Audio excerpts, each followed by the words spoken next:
Happy Mother's Day 2023. My name is Sandy Burnaby, and I'm a member of Social Workers and Allies Against Solitary Confinement. And this is my second YouTube on Mother's Day. Behind me is my solitary confinement garden. Herman Wallace, who did 42 years in solitary, was asked, "What do you dream of?" And he said, "I dream of a small house, and I look out and I see a garden. And this is what I envision, for the days to come." Shortly after his release, he died of cancer. And we create these solitary confinement gardens to educate communities and people like me and you about the torture, the horror of solitary confinement. This represents a cell 9 feet long by 6 feet wide. Where the green bed is, that's where they sleep. And where these trees in the back, that's a toilet and desk. But the colorful flowers and the little Christmas trees is the area where people can walk.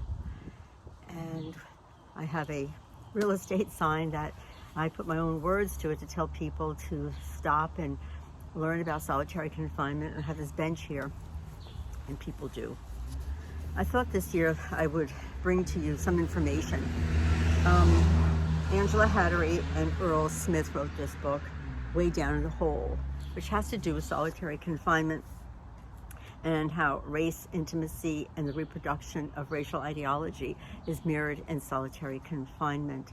And there are many stories, and this book is incredible, but I wanted to just capture your imagination for a moment. And they talk about one captive, and her name is Marina.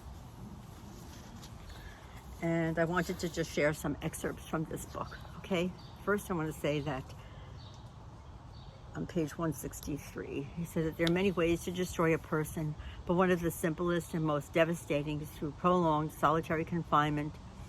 Deprived of meaningful human interaction, otherwise healthy prisoners become unhinged. They see things that do not exist. They fail to see things that do exist. Their sense of their own bodies, even the fundamental capacity to feel pain and to distinguish their pain from that of others, erodes to the point where they are no longer sure if they are being harmed or harming themselves. Not only psychological or social identity, but the most basic sense of identity is threatened by prolonged solitary confinement. In February 2014, the American Journal of Public Health found that detainees in solitary confinement in New York City jails were nearly 7 times more likely to harm themselves than those in the general population. And that the effect was particularly pronounced for youth and people with severe mental illness. Youth.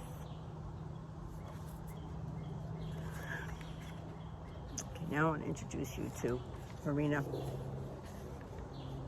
Marina did a horrible thing when she was 11 years old, and she went to prison. And the researchers, Earl Smith and Angela Hattery, say, to be honest, we were a bit afraid of her until we heard her story, and we realized that all of the bluster and antagonism were the rage of a young child being expressed through the body of a woman. Marina has had a journey through various types of facilities, each which has taken her freedom away, beginning with juvenile detention, and then state psychiatric hospital, back to prison, and now solitary. Yes, she did a horrible thing, but they argue that the legal system, the criminal justice system, also did a horrible thing. Actors in the criminal legal system sentenced a child to prison for nearly her entire life, far longer than many people who plead or are found guilty of murder. We treat Marina like a monster because that's the only way that we can conceive of an 11-year-old who murders someone. Should we instead consider the role that we as society play in creating her? She's not evil, as people perceive her to be. She's broken, perhaps beyond repair, but maybe she could have been repaired when she was a young child. We locked her up, put her out of sight, out of mind, rather than examine our own role in creating a Marina. She was first put into foster care when she was 3. Her mother put her and her sister, who had just been born, into foster care because she couldn't make enough money to take care of them. In foster care, she was mad at her mom, and she missed her mom. When the researchers met Marina, she asked, "Do you think I'll die here?" And they said, "Yes, we think she will die here." Marina is serving 40 years. By the time she maxes out, she'll be in her early 60s. Where will she go?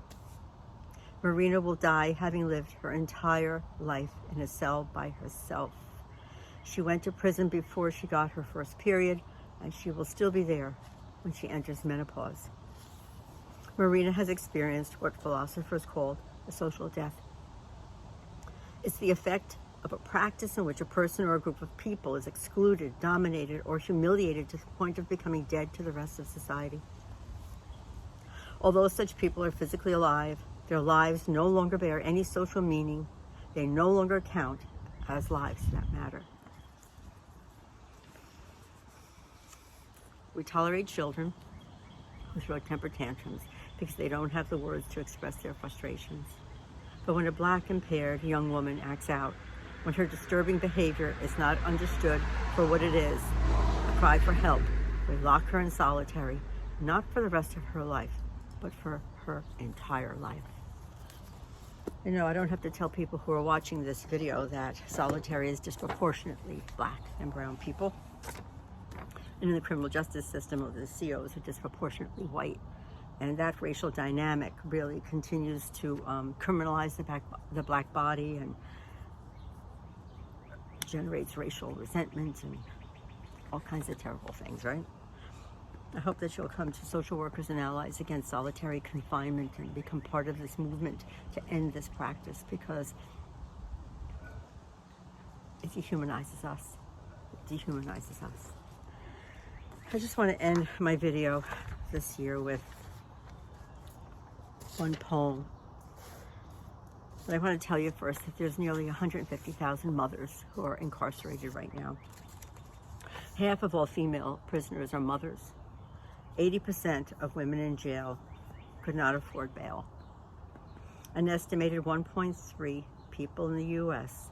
had been separated from their mothers before their 18th birthday. Kathy Boudin was incarcerated for 23 years, and she died last May. And her son, Chesa Boudin, was the district attorney for the city of San Francisco. Of course, he became a social justice warrior. He was 14 months old when she was incarcerated, and so he spent all of his days with foster parents who loved him and cared for him, but nonetheless, of course, missed his parents. When he was 18 years old, his mom, Kathy Boudin, who was at Bedford Correctional Facility, wrote this poem, and I'll end my video with this poem. It's called A Trilogy of Journeys for my son on turning 18. Part 1.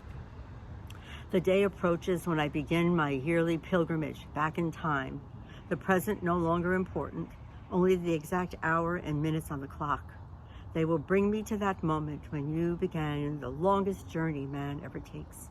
Out of the sea that rocked you and bathed you, out of the darkness and warmth that caressed you, out of the space that you stretched like the skin of a drum until it could no longer hold you, and you journeyed through my tunnel with its twists and its turns, propelling yourself on and on until your 2 feet danced into brightness and you taught me the meaning of miracles.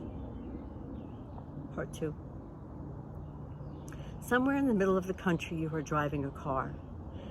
Sitting straight, seatbelt tightly across your well-exercised chest, looking into the horizon. The hum of the engine dwarfed by the laughter of your companions. You are driving towards 18. 2 sets of parents on each side of the continent await your arrival anxiously, and you leave them astounded by that drive, always a part of you, to grow up as soon as possible. You move towards the point that we, as parents, both celebrate and dread. foreshadowed by leavings that take place over and over again. That leaving for kindergarten, that leaving for camp, that leaving parents home on a Saturday night, until that time when you really leave, which is the point of it all, and this tweets and the sweet sadness. Part 3. My atlas sits on a makeshift desk, a drawing board between 2 locked boxes. Oh, it was a hard fought for item, always suspect in a prison environment, as if I could slip into the multicolored shapes and take a journey. In front of me is the United States, spread across 2 pages. I search for Route 80, a thin red line, and I imagine you, a dot moving along it. You, an explorer now. Davenport, Iowa, Cheyenne, Wyoming, then Utah, Nevada, until you reach the Sierras looking down on the Golden Land. Roads once traveled by your father and me. As I struggle within myself to let you go, for it is only within, for you will go. I am lifted out of the limits of this jail cell and on the road with you, my son, who more than any map or dream extends my world. My freedom may be limited, but I am your passenger. She wrote that in 1998 at the Bedford Hills Correctional Facility in Bedford Hills, New York.